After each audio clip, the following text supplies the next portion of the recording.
Oh my gosh. Hey guys, my name Hi is Sky. guys. This is Marabella. How are you, Marabella? Hi Sky. Hi everyone. I'm great. How are you?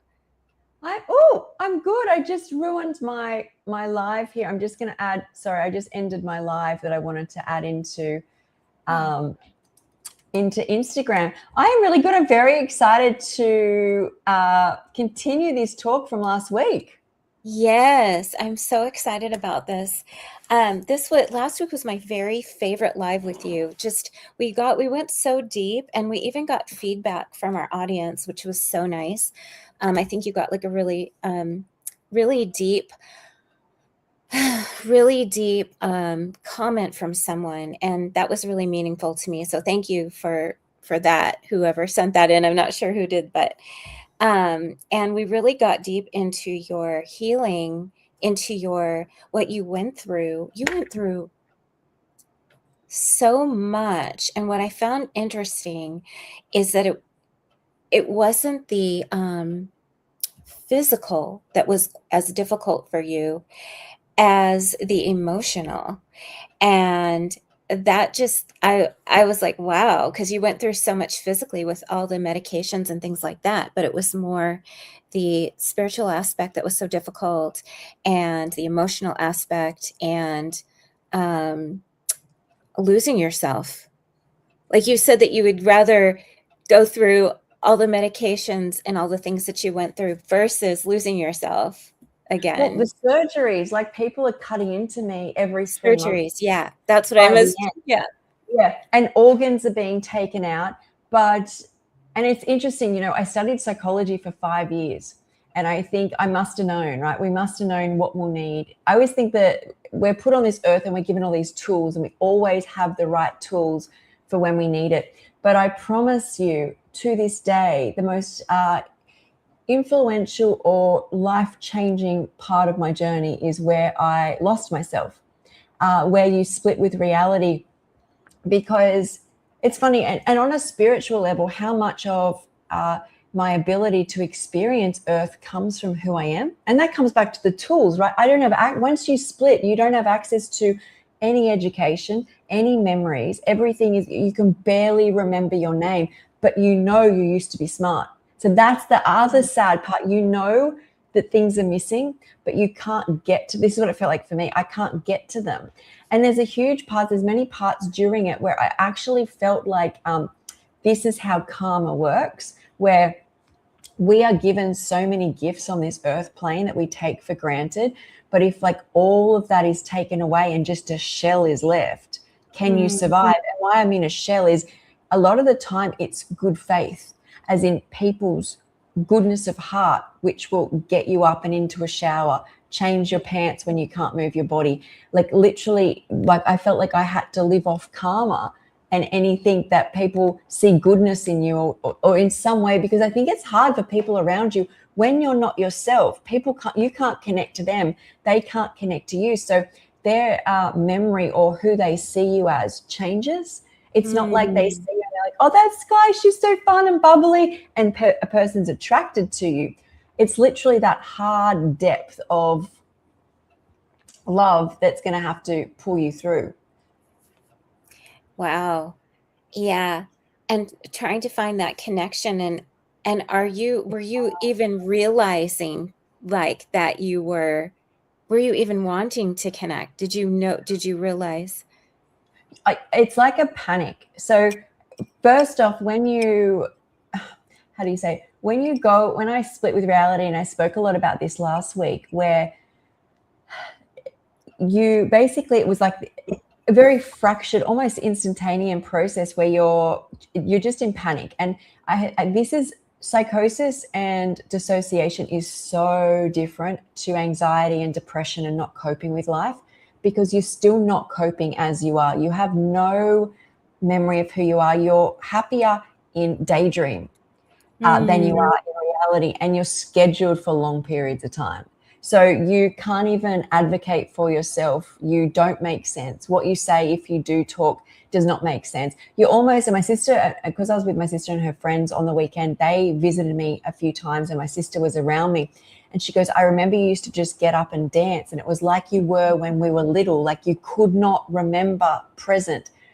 And your brain splits and starts creating new personas to cope because you don't remember who you are. It's so interesting to think that memory is just stored in one spot and we are that person, and if you don't remember, you don't remember everything. But it's like I could remember that I used to be different and happy and intelligent, and I knew that, but I couldn't access it. And when people talk, like there was a death of a family friend, Yeah. everyone around me is hysterically crying, and I'm semi feeling weird and awkward because there's not a tear. I don't even know how to apologize or feel. You don't feel anything.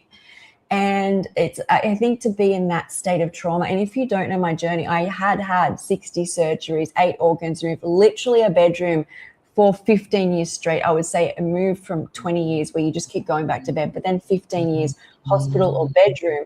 But then the worst part of this story is the fact that I'd worked 5 years to come off all the medications they put me on, which were things like when I was in hospital, I was on things like ketamine and pethidine and morphine. And when I was at home, I had a fentanyl patch. I was on OxyContin, massive doses, not your 5 milligrams, 500 milligrams in the morning, 500 at night. My breakthrough was not 5 or 2 milligrams. It was 60 milligrams. I was on 20 milligrams of Valium. I was on an SSRI. I was on stimulant medication. And I'd worked years to come off it. But then when I fractured with reality, when I wasn't on much anymore, and they threw me in hospital, if you know anything about all of these, of benzos, of opioids, of stimulant medication, is as you get to the end, your brain will get damaged if you don't come off in very small increments. In fact, if you look online, you will see many people will have to stay on small amounts of benzos or opioids or be on replacement drugs, or spend years coming off it. They instantly took the last like 20 of Oxy. I think it was a 20 of fentanyl. I think it was still 20 of Valium. It was, I think, 30 or something of a stimulant. And I was already fractured, plus my hormone replacement. So my brain is processing withdrawals at 37 kilos on the floor of a psychiatric unit where you're not allowed to leave the room. And so it's just fracturing me over and over again. I've spoken about this experience where I burnt alive. I could not tell the difference. And I was talking to a psych nurse about this, and many people say they feel like they're burnt, because your nerves burn, right? But how your brain interprets that when you're dissociated, it was like I was in this garage reliving the same day over and over again. While I was on fire, I could literally see myself black while my bones were snapping. Like that is very different than having your stomach removed, waking up screaming in pain and being given pain relief, not sleeping because you had your stomach and duodenum and top of intestines removed because you're severely uncomfortable and there is this level of pain. But to have nothing, not know yourself and be in this situation is something I didn't know possible on this plane. And if someone were to say, did you feel like you are dead? I don't think I could distinguish between dead and alive. You're just in this moment, which is torture. You're tortured. And I told everyone last week that the first grounded reality thing that came to me was sitting on the floor of this room, and you're in a room which is locked up. It's a metal door locked up. The window is all bars, not just bars, but then there's another what do you want to call it, like wire that's on the glass. And the first thing that came to me wasn't even words in my thoughts. It was that song. I said it last week. How am I supposed to breathe with no air? Like my brain is now grabbing onto songs to interpret reality. And that's why psych patients rock and sing, right?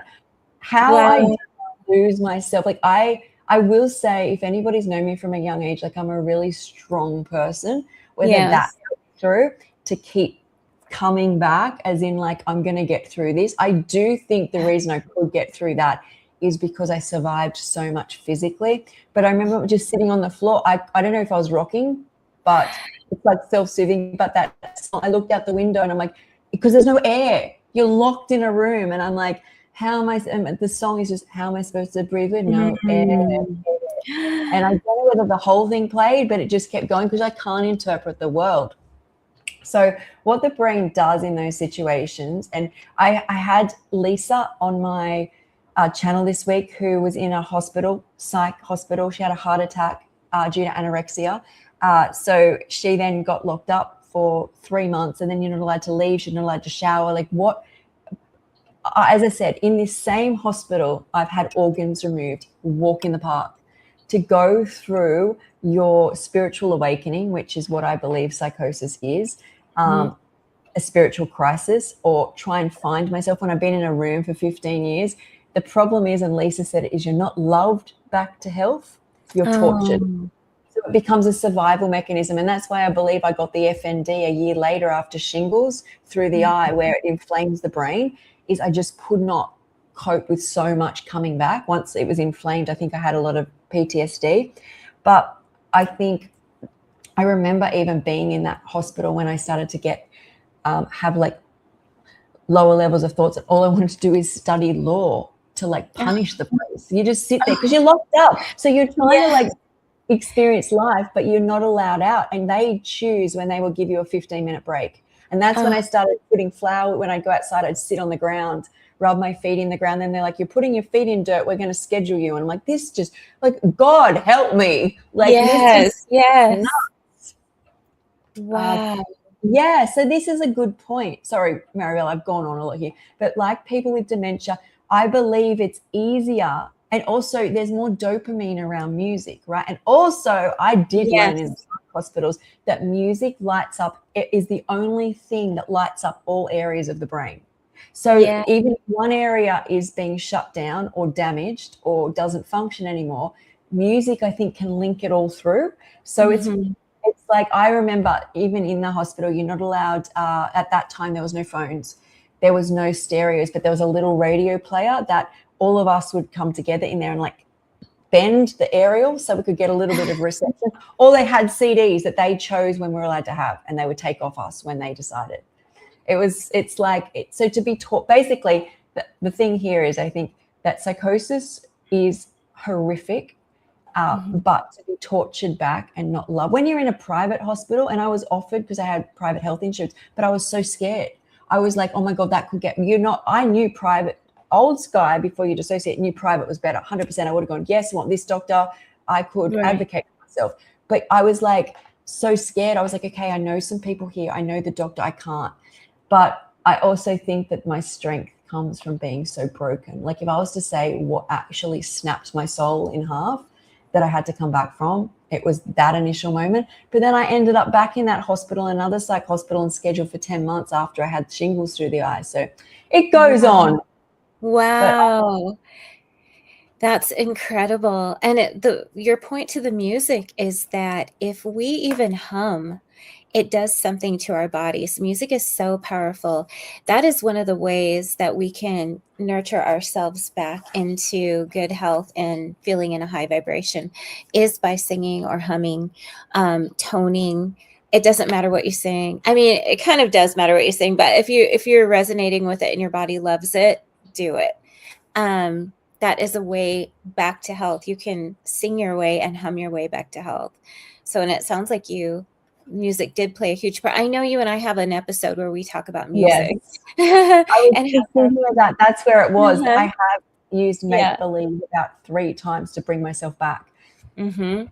But it's almost, when you're in that state, you still have to, and I, talking now, if you understand me, you're 100% not in deep psychosis. Like, you literally can't understand anything coming in. And that's when we spoke about last week, these multi-worlds, where you have this full-blown experiences. And I spoke about how the only thing which seems to make sense, or even similar to what I went through, where you have, like, I never saw other people. When you say there's delusions and hallucinations, but when you Mhm. see people speak about near-death experiences and they thought they were going to die, they're like, someone was on my shoulder, just outside my vision. I knew they were there, but I was too scared to turn around, or you Mm. can feel their presence. And they've actually done studies on the part of the brain that lights up in severe levels of trauma and stress.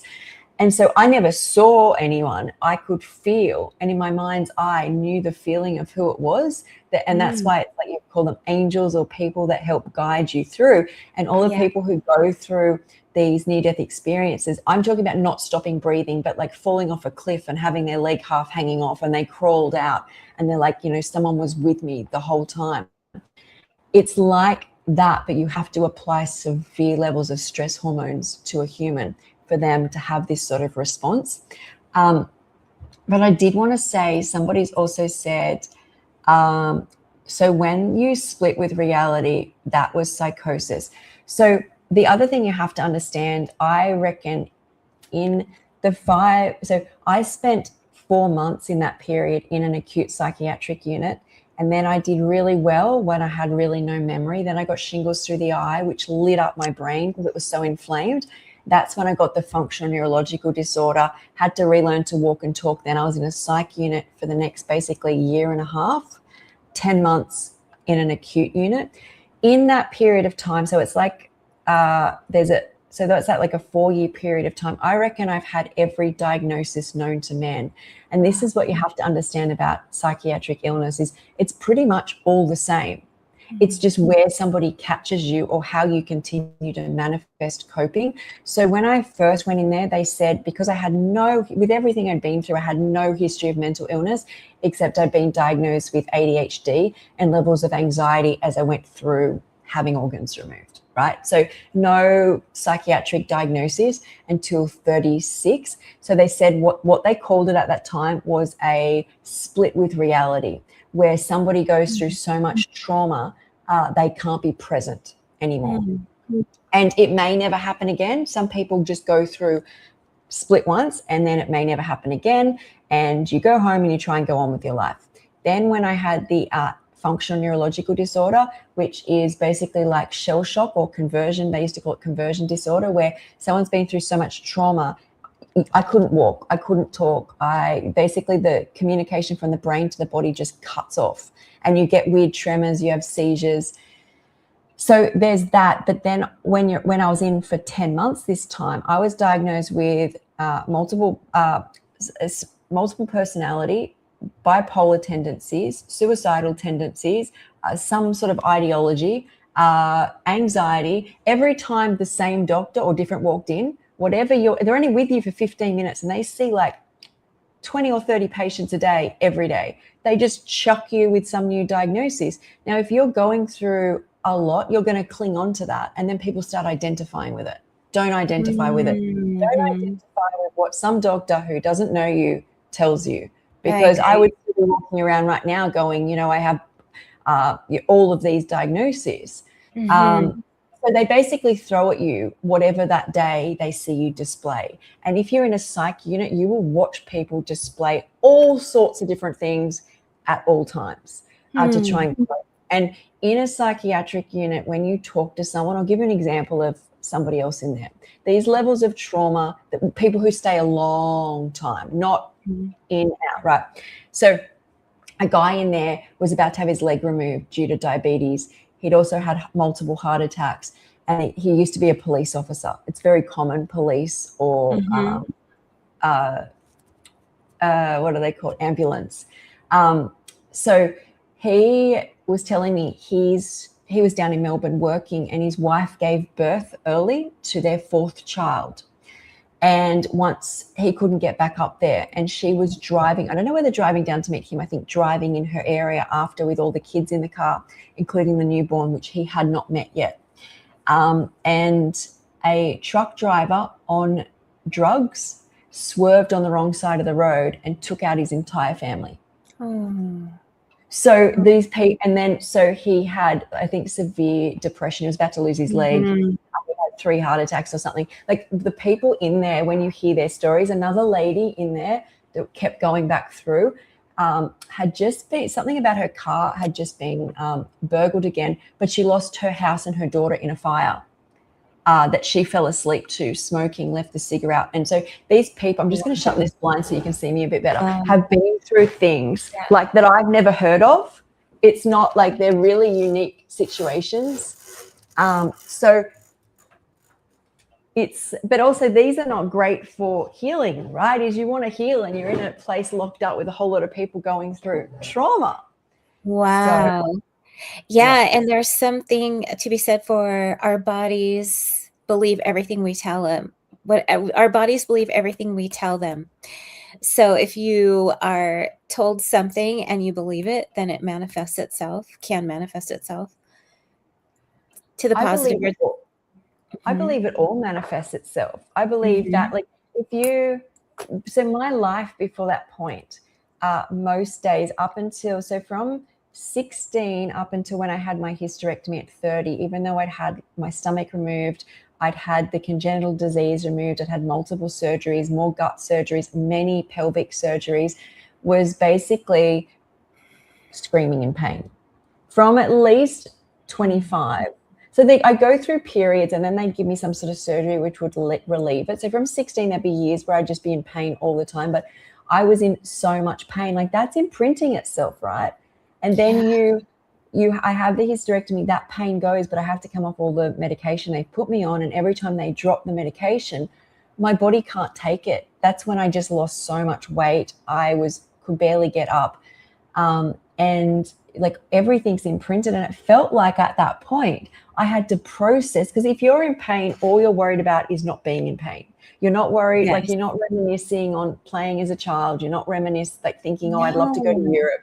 You just want out of pain. And if It's you're not in so pain, tiring, and makes you feel grouchy and terrible, and that's all, I'm sure that's all you can focus on.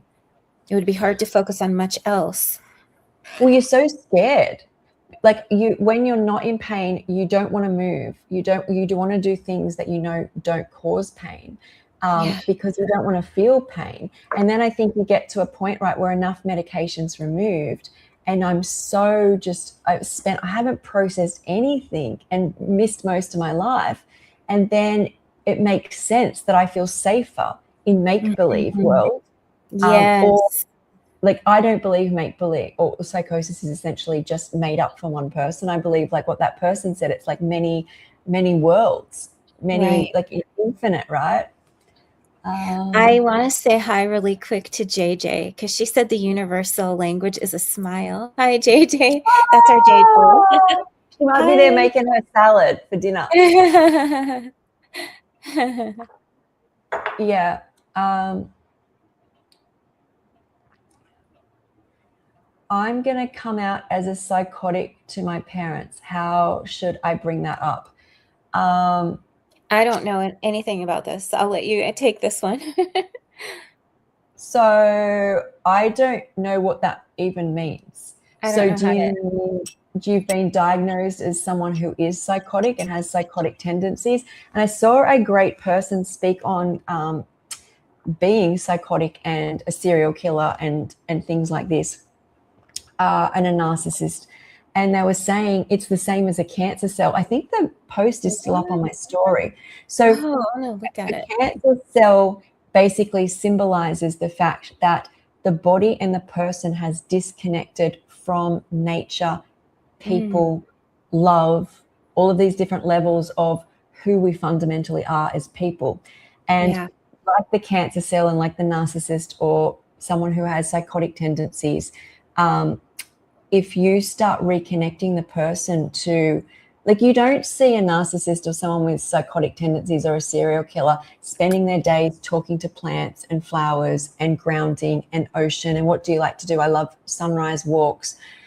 They've become so disconnected that their focus has re-established itself in a cancerous form.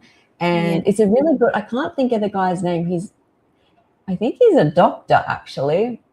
Hmm. uh you're talking about psychopathic. So, but when you say psychotic, do you mean psychotic breaks? Do you mean a psychopath, narcissistic tendencies? What do you mean by psychotic? Mhm. That's because psychotic is psycho. So is there like a diagnosis or do you mean you've got a psychiatric? Maybe Tell us psychiatric. more. Tell us more. Yeah, maybe you mean psychiatric diagnosis you want to share with them. Yeah. Yeah, I found that interesting, though I've diverged. Uh-huh. Interesting. I know, and the share and then but so for you, when it comes to parents and everything, your family was very much involved with you and what you were going through, and but they may not have understood it, but you said that your mom had her own s health thing that she went through, and then she believed you. Like, for the longest time, you weren't Yeah, believed, And that was the trauma. That was such a trauma for you, is not being believed. So maybe this person, if they're, I don't know what they're going through, but if you're not being believed, and then and that's difficult.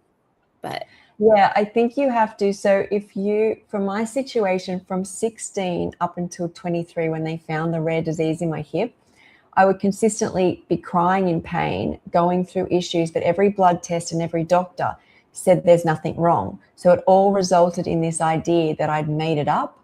And when you keep telling basically your whole family it's made up, the only person I felt that believed me was my grandma, until my mum got a mystery illness. And then that all shifted. She could see you can get sick, right?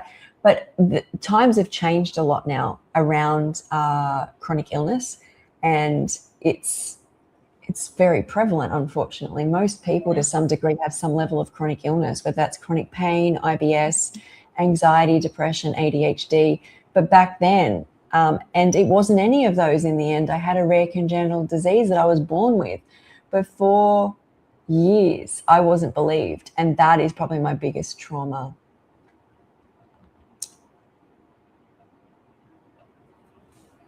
I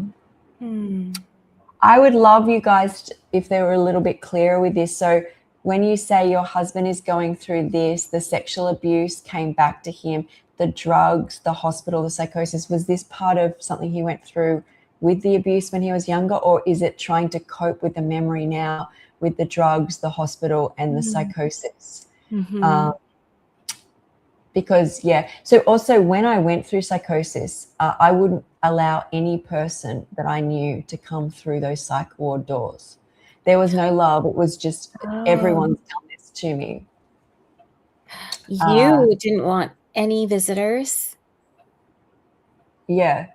Wow. Yeah, so this person's gone off as well. I know this, but you said, when you said you want to tell somebody that you're psychotic tendencies are those of a psychopath.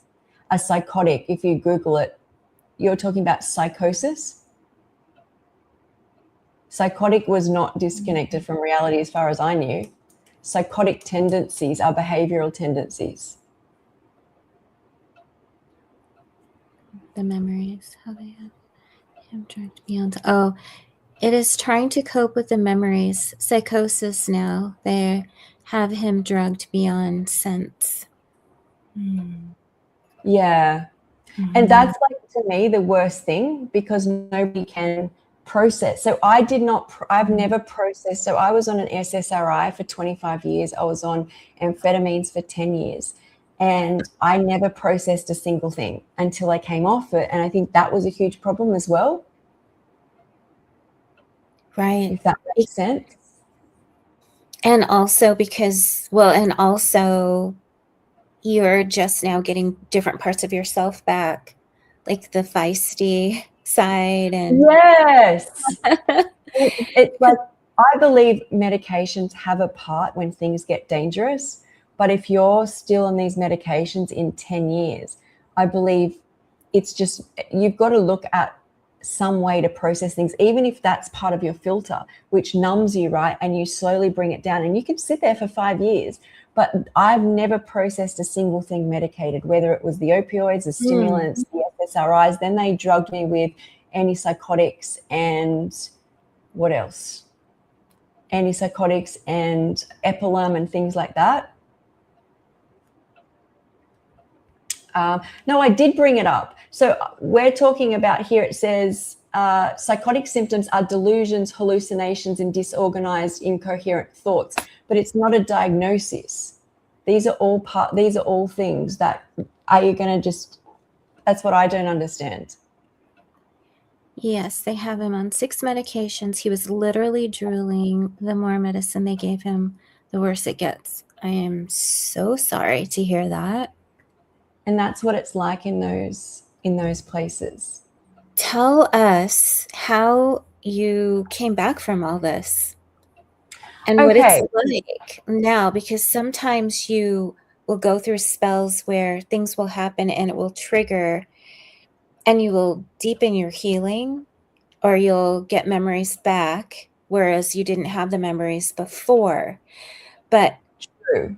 how did you because look at you, look at us, look, we're together every week and you're just happy and joyful, you're sunshine. She's the sunniest, Oh, happiest thank Leo and you. like Thank you most so much. loving life. How did you get from where you can relate to being in the asylum, is it called an asylum, the It's hospital, psychiatric, acute psychiatric, psychiatric ward. yeah, So I believe I would still be in the same situation and I wouldn't have healed if it wasn't for raw foods. And this is the biggest thing about a raw food plant-based diet is everyone thinks of it in terms of, oh, but what about people healing with carnivores?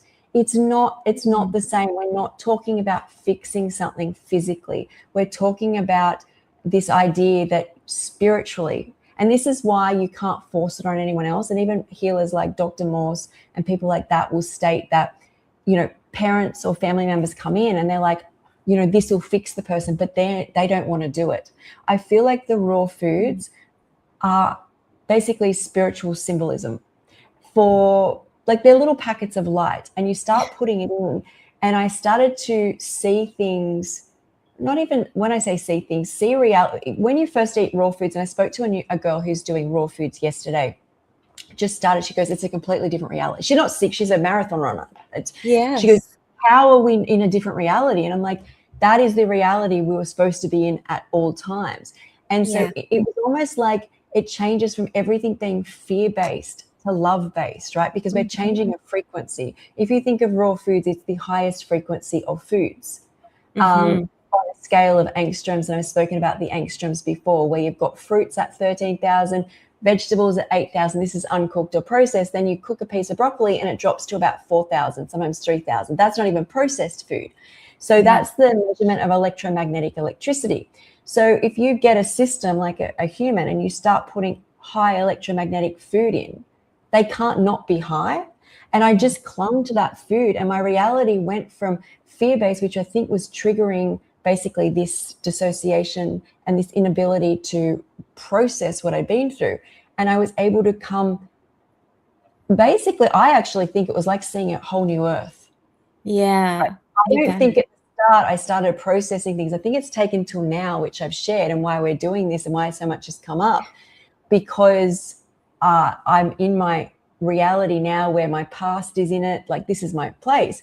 And I Mhm, think a lot of people go on raw foods and they say, I cried for like the first 2 years. I felt like I was on all these drugs I used to be on as a drug addict when I went on raw foods. I didn't have that. I felt like I catapulted from absolute hell into just this angelic, beautiful reality where I started walking every day. I started communicating and wanting to see family again. I swam in the back of the ocean within, it hadn't even been a year on raw foods, through winter. I would yeah, get it. No one does that around here. I'm in my swimwear. I just swim half a kilometer. I started a website. I built a website. I posted all my recipes. I shared on Instagram. I started doing lives. I yeah, did things. And you can go back and watch. I'm not dissociated. I'm completely present. If you were to say what raw foods does to the mind, I would say it brings us into, we're present. yes, yes, absolutely, I agree. It is so it's I also feel like you found the raw food, like, it's like you found, in a way, you found God, you found yourself, because it's like God gives us what we need, and you had that experience, your experience for a reason, I think, to help others, and then you found the food at just the right time and just the right food, just the right. I really do agree with you about it being, like, the highest vibration, and as you mentioned, it really truly is, especially when you mentioned how I didn't even think about the fact of cooked versus raw, but raw is, like, when you consume it, you feel so good, like that angelic, reality for sure. It's it's mind Mm. clearing, and I know a lot of different, types of Yeah. healing modalities, but raw food, I think, is my favorite. Yes, this is I love seeing how people explain going raw, because once again, remember, just basically cooked broccoli will drop angstroms or electromagnetic energy down to, say, 3,000, 4,000. We don't eat just steamed broccoli. We're eating McDonald's, KFC, we Mhm. call it I don't know what you guys call it, hamburgers, pizza, Mhm. density, medications. We're literally pulling ourselves, killing ourselves, right? And then Yes. you put light botany packets, and I find a lot of people need hell to commit to heaven. Does that make Yeah. sense? Right. So, Yes. I had the reason I can keep going. I want raw garlic, or I want raw carrot, or I want to Mhm. eat the nut that's raw, was because I went through hell. And then the contrast, like this, when I went raw, I went from decades of trauma and Mhm. anxiety to crying for joy daily for the. I love that. I love that too. Grounding, the time in the forest. Yeah, it's like I feel like I walked out and I was like, in one of those Disney movies where, because everything starts talking, like not chatting, but like Yes. the frequencies. You look at plants, they're not just purple or pink. You can Uh-huh. see the light codes, right? And then I would look at the Yes. ocean and I'd see the sun. And I love like sacred geometry. You'd see the sun hit on this beautiful angle where you'd see the sparkles light up in like something that felt so common and familiar to me. Like it was Mhm. always in me, like light codes everywhere.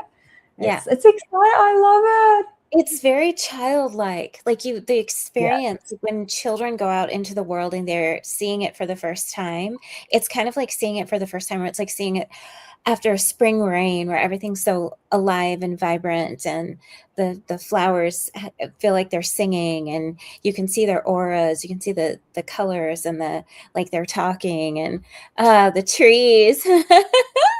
Yes, Yes. that's what Like, eating raw is like. it's like a Every like, day. and you feel like you go out and you tell, like, I literally, because all my problems basically went, not the, I guess, that memory and trauma and all of that returning, that took years. But the physical symptoms went in like 6 weeks. And because a lot of people struggle with family, I want to go raw, but everyone's saying that, it doesn't work for me. I didn't have that issue because I was not only up, I was making sense. I was doing sensical things. I was here. The more I healed myself, the more everything around me healed. So I Mhm. worked, and I still to this day work harder on myself, because we can obsess that I am a certain way because of a relationship with a family member, right?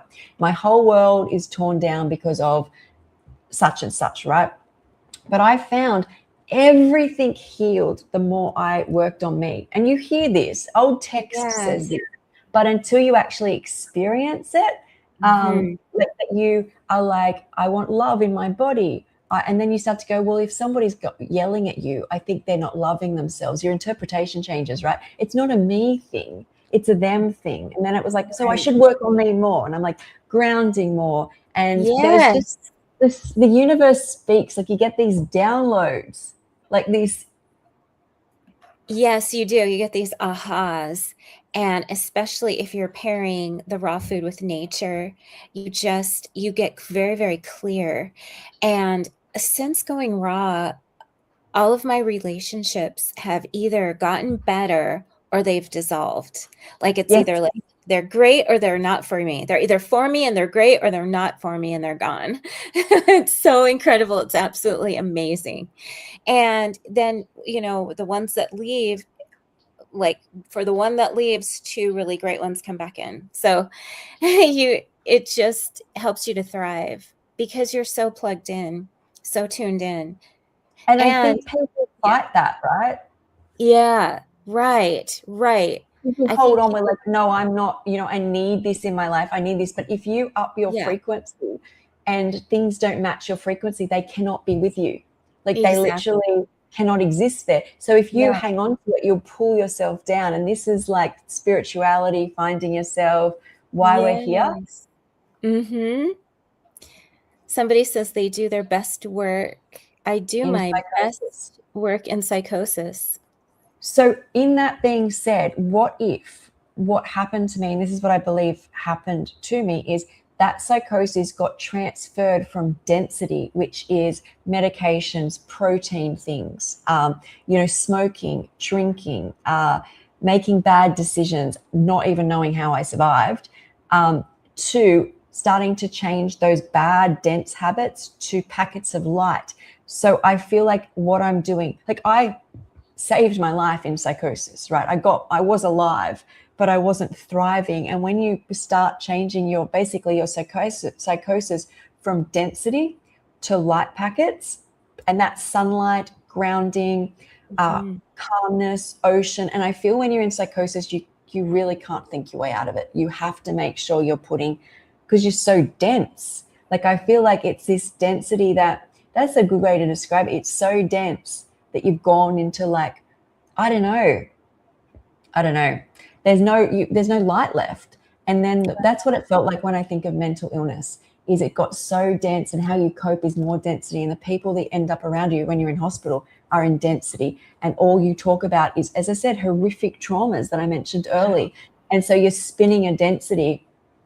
And if you start putting packets of light in, you will be able to transform. You never lose the gifts. They move into higher frequencies, right? Mm-hmm.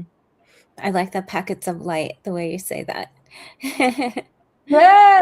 And you can't knock it till you try it. Like, as in, like, it's worth trying. But I also think if it's not meant for you at this time, it won't align either. So I don't know. Mm-hmm.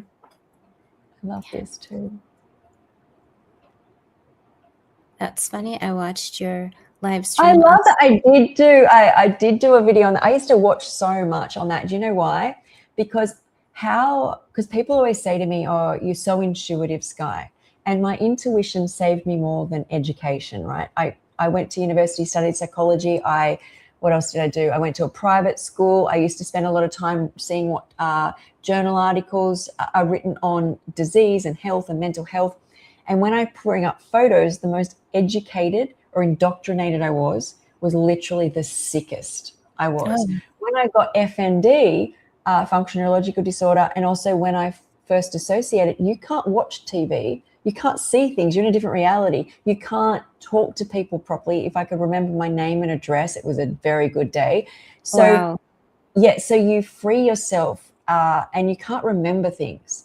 So you don't have access to indoctrination. So you have to start, I did, relying on what is everywhere and my feelings, like what feels right, the feelings that I did have and weren't drugged out at different times or numbed out. But I used to love sacred geometry before I had this all happen. But in it, it's like electromagnetic energy, right? We can learn biochem, chemistry, biology, psychology, sociology, but they're just, or, you go to a doctor, you go to a different doctors for different areas of the body, right? Mm-hmm. Like there's, I think this is all just parts of a package. And when I think of sacred geometry, or when I think of electricity, which I think we spoke on last week, I feel like it covers the whole spectrum. Like I feel like the broader we talk, and that is what spiritual parables are, like stories. So people never wanted spirituality to hang on words. Like we go to the Bible and we see the word meat and we'll dissect what meat means, or we'll see the word God and we'll be like, we'll take things very literally. But the stories and parables are how things like the beginning of time should have been interpreted to people. That's why a lot of spiritual guides or leaders talk in stories and parables, and it's not supposed to be so literal, like the definition of where we are in density today. So I love sacred geometry, like the ratios, golden ratio, phi, because you can apply the principle of, and this is a rule of thirds, and phi is, and I'm going to have to bring this up, the exact measurement of phi is, oh, it didn't even bring it up. Someone down below can probably tell me the exact. And the golden ratio is this idea. I think it's like 1 + 1 is 2, 2 + 3 is 5, 3 + 5 is 8. And this, you would see sacred geometry in like flowers that have that beautiful design and shells. Oh, here we go, 1.618. It actually goes on for infinity as far as I know. Let me see if I can bring this up here, this rule of thirds. Everything we're attracted to sits in this spiral. And that's like when somebody says, oh, that person's attractive, their rule of thirds, the way you break up their face, the way you divide it by the golden ratio is always close to this perfect number. Yes. And And what they've actually found is people who are sick are further away from the golden ratio. So they've actually done studies, and I don't know the study off by heart, but I could probably Google it, on some valve in the heart. And they measured it through the golden ratio, and they found people who were further away from this number had more health issues. The people that were closer, and the people who are more attractive, their face is more in this golden ratio. But let me bring up for people who That's don't. interesting.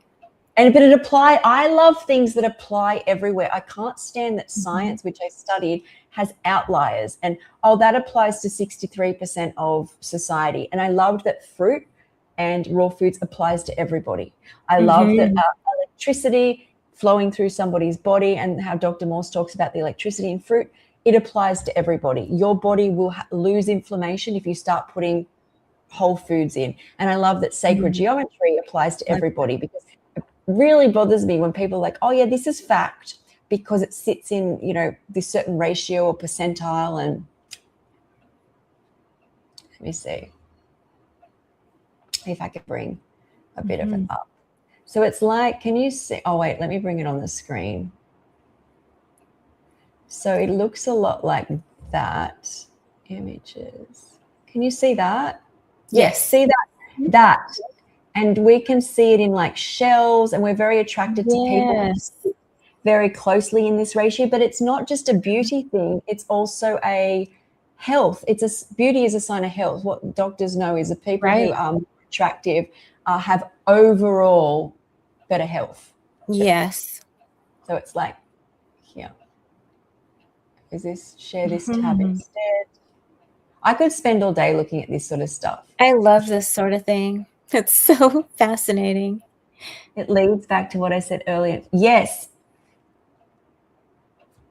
When all roads lead back to, like, if you can describe anything in reality through something, like I can with electricity, and you can with sacred geometry, and you can with music, because if you look at, what is it called? Cymatics. Do you know what cymatics are? No.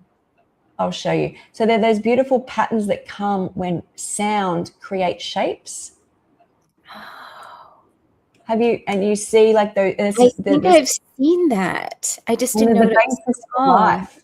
Like you can create, like the first life we had on the planet start coming out in these shapes of cymatics, and so you can see everything, right?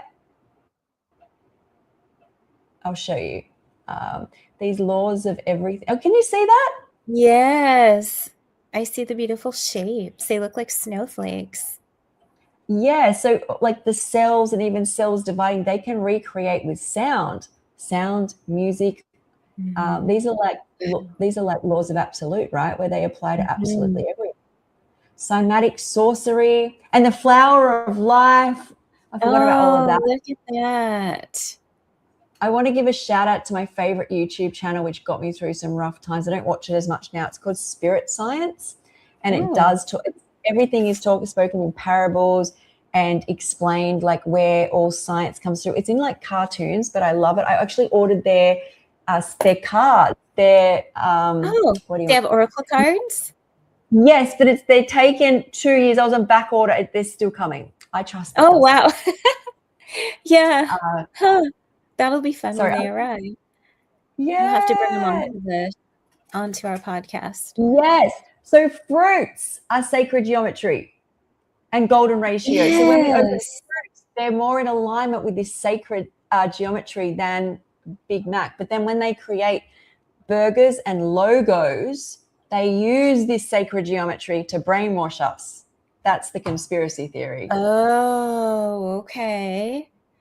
Yeah. So they use this sacred geometry, and we're more attracted to like billboards and logos that have been designed in the rule of thirds and golden ratio. Oh yeah, there's people like that. Synthesthenia, I think that's how you pronounce it, where you see in color and shapes, and isn't it sound and smells, and let me Google. Wow. I love all this stuff. Synesthesia, I think that's how it's pronounced. I've gone off here. I get so excited with this stuff. I could spend my day. It's great. Yeah.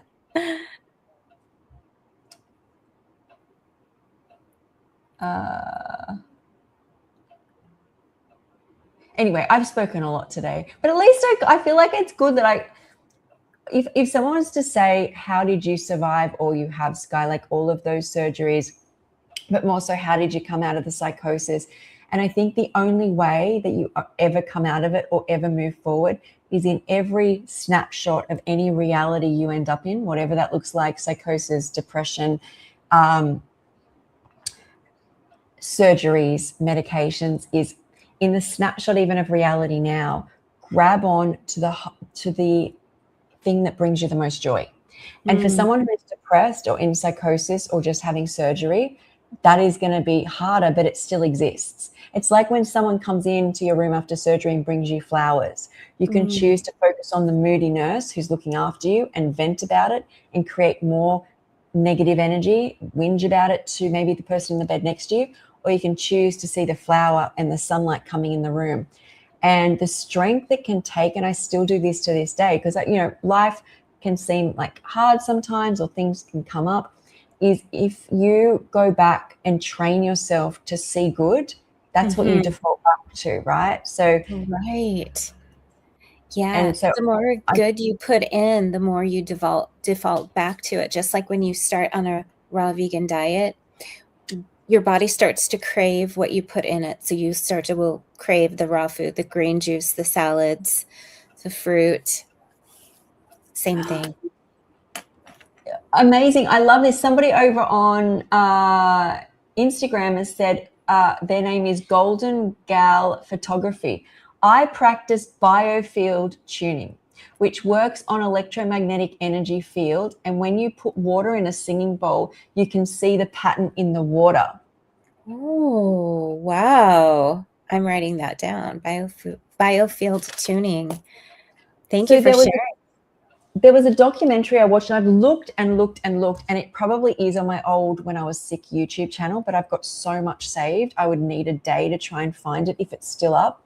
There was this amazing documentary on how the pyramids, not just pyramids, but there were places of healing back in Egyptian time where, and times were different back then. People, when they started to feel off, they would go to these sanctuaries or these places or into pyramids, and it was like a tuning room. So there'd be Yeah. healers in there that would get the person to stand in this certain position in this room that had this special geometry, and they would, I don't know whether it was like whatever they would do, whether it was like some sort of tuning fork or something they had, right, that would set off the room but recalibrate the human at a higher frequency, the frequency they needed to be at. So whatever had, I don't want to say attached, they'd manifested through whatever they'd been doing, maybe stress, would recalibrate so these people wouldn't get sick. And I've looked for it, and I probably need to look harder. I haven't found anything the same, but how interesting is that? That's that whole idea that we have this frequency. If we Yeah. keep it high, we'll be well. Mhm. Yeah, I love that. Maybe we'll have to coordinate, put something like that in our healing sanctuaries in the future. Yes, I need to look into this. So if this is something you know something about, please contact me, because I believe this has more healing than cutting somebody open and taking something out. Because look at me, it just came back somewhere else. Cut it open, take Right. it out. Yeah. The least that we can cut on ourselves, the better, I feel like. I feel like there's other 100%. ways if we can. I know sometimes you have to, but if we can at all, no surgery. 100%. All right. I'm about to jump on now and make some, do a talk on why you're not raw or why you're struggling to go raw, and also make some Oh, food with what I got left over. fun. Let's all tune into Sky. That sounds like fun. Yeah. So I guess I hope I addressed this. Basically, raw food got me out of psychosis. Yes. And you have to cling to it because you're not mentally there. All I had to remember was not to cook my food because I was already vegan. I was like, you want beetroot something, you have to just eat the beetroot. It was very basic. It wasn't even like, will this digest? Is this right for me? Does this have the right nutrients? So it was just like, don't cook it. Yeah. So it was quite simple, but how you get there is going to be part of your journey. and it's different for everyone. You can't do it wrong. Just Exactly. do it. That's what I say. Even when you get raw wrong, you get it right. Yeah. Still eating raw, you'll still get somewhere. Right. Oh, thanks, Oh, Amber Merlin. Yes, we will. Well, I'll see everybody very soon, but we'll be back next week. hey, see you next week. Love you guys. Love you. Bye.